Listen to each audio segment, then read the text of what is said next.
મારી બેઠક પર ભાજપ નેતાઓનું ઓપરેશન લોટસ, ચૂંટણી પહેલા કેજરીવાલનો દાવો।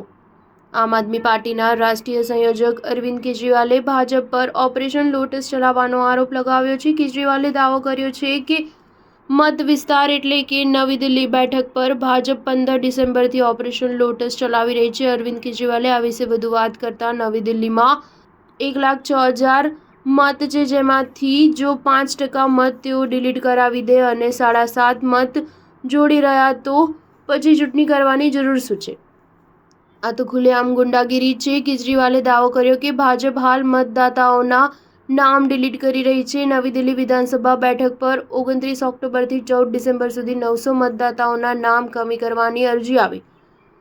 15 ડિસેમ્બરથી આજ સુધી 5,000 વોટ ડિલિશન માટે આવ્યા। 19 ડિસેમ્બર એટલે કે એક દિવસમાં 1.5 લાખ મતદાતાઓના નામ ડિલિશન માટે આવ્યા। અરવિંદ કેજરીવાલે કહ્યું, જે લોકો મતદાતાનું નામ કાપવાની અરજી કરે છે તે કોણ છે અને કોના ઇશારા પર કામ કરી રહ્યા છે?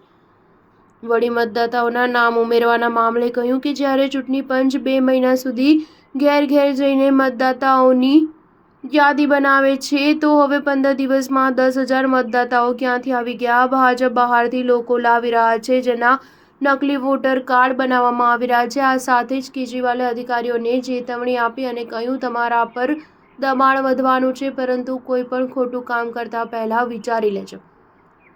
આજ નહીં તો કાલે સરકાર બદલાશે, પરંતુ ફાઇલ અને તમારી સહી એ જ રહેશે।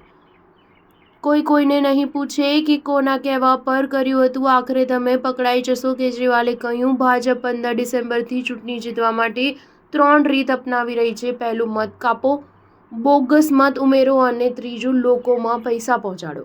આ લોકો ખુલ્લેઆમ પૈસા વહેંચે છે। દેશે છેલ્લા 70 વર્ષોમાં આટલી બેશરમી અને નગ્નતા નહીં જોઈ હોય। લોકો પણ કહી રહ્યા છે કે અમે પૈસા તો લઈ લઈશું, પણ મત આમ આદમી પાર્ટીને આપીશું। સ્ટાર ન્યૂઝ 7 હંમેશા સચ્ચાઈની સાથે।